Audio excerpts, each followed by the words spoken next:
Au centre d'Arbusias s'élève la Gabeia, un bâtiment à la longue histoire.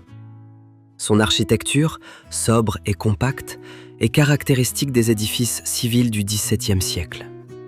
La façade principale est organisée avec des ouvertures régulières, encadrées de pierres taillées. Les fenêtres sont rectangulaires, avec un linteau monolithique, tandis que la porte principale est composée de voussoirs formant un arc en plein cintre. Ces éléments constructifs répondent à une fonction pratique, liée au stockage et au contrôle de produits de base, une activité étroitement associée à la gabelle, l'ancien impôt qui donne son nom à l'édifice. À l'intérieur, l'espace s'organise autour d'une nef centrale, flanquée de travées latérales couvertes de voûtes en berceau. Cette disposition répond à une logique fonctionnelle, conçue pour organiser et gérer de grandes quantités de marchandises.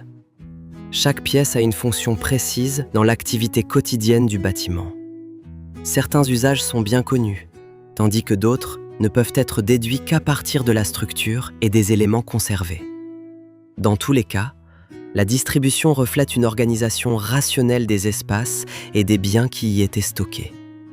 Aux étages supérieurs, le bâtiment adopte un caractère résidentiel. Les pièces sont organisées comme une maison seigneuriale appartenant à une famille aisée du XVIIe siècle. Le mobilier, la disposition des espaces et les éléments domestiques montrent une nette séparation entre les espaces de représentation et les zones privées. Ces détails intérieurs permettent de mieux comprendre les modes de vie et l'usage quotidien du bâtiment à cette époque. Le bâtiment est organisé de bas en haut de manière progressive. Au rez-de-chaussée se trouvent les espaces de service, comme la cuisine et les entrepôts. Au premier étage, une salle centrale structure la distribution et relie les différentes pièces. Au-dessus, le deuxième étage accueille les combles et une terrasse couverte. Au fil du temps, le bâtiment a évolué, adaptant ses espaces aux besoins de chaque époque, un processus étroitement lié à l'évolution de la vie à Arbusias.